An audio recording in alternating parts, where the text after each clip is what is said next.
দেশের নতুন রূপরেখা ও জাতি গঠনে প্রতিটি নাগরিককে নিজ নিজ জায়গা থেকে ভূমিকা রাখার আহ্বান জানিয়েছেন বিএনপির ভারপ্রাপ্ত চেয়ারম্যান তারেক রহমান।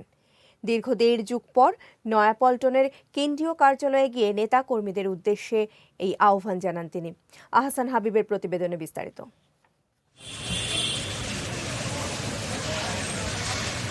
স্বদেশ প্রত্যাবর্তনের পঞ্চম দিনে নয়াপল্টনের কেন্দ্রীয় কার্যালয়ের উদ্দেশ্যে দুপুরে গুলশান বাসা থেকে বের হন বিএনপির ভারপ্রাপ্ত চেয়ারম্যান তারেক রহমান। বিএনপির নয়াপল্টনের কার্যালয়ের সামনে এসে পৌঁছালে তাকে ফুলেল শুভেচ্ছায় স্বাগত জানান বিএনপির কেন্দ্রীয় নেতারা।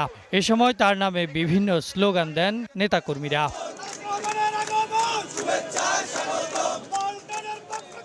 তার আগমনকে কেন্দ্র করে দলটির হাজারো নেতাকর্মী সকাল থেকেই নয়াপল্টন এলাকায় জড়ো হন। সেখানে অবস্থান নিয়ে জিয়াউর রহমান, খালেদা জিয়া ও তারেক রহমানের ছবিযুক্ত ব্যানার, ফেস্টুন প্রদর্শন করেন তারা। কার্যালয়ে গিয়ে নেতাকর্মীদের উদ্দেশ্যে বক্তব্যে মায়ের জন্য দেশবাসীর কাছে দোয়া চান তারেক রহমান।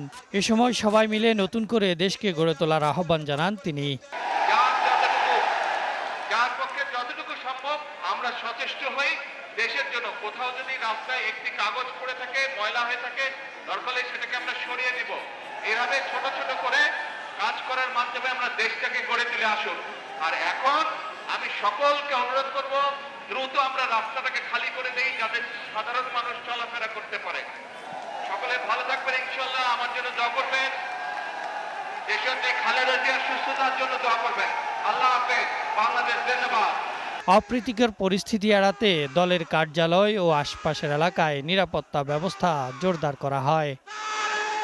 দীর্ঘ ১৯ বছর পর নয়াপল্টনের কেন্দ্রীয় কার্যালয়ে আসলেন বিএনপির ভারপ্রাপ্ত চেয়ারম্যান তারেক রহমান। তার আসার খবরে মুহূর্তেই জনসমুদ্রে রূপ নেয় নয়াপল্টনের কেন্দ্রীয় কার্যালয়ের সামনে। তবে জনভোগান্তি না করে যার যতটুকু অবস্থান রয়েছে সে অবস্থানকে কাজে লাগিয়ে নতুন করে দেশ গড়ার আহ্বান জানান বিএনপির ভারপ্রাপ্ত chairman Tarique Rahman. Ahsan Habib, Green News, Nayapaltan, Dhaka.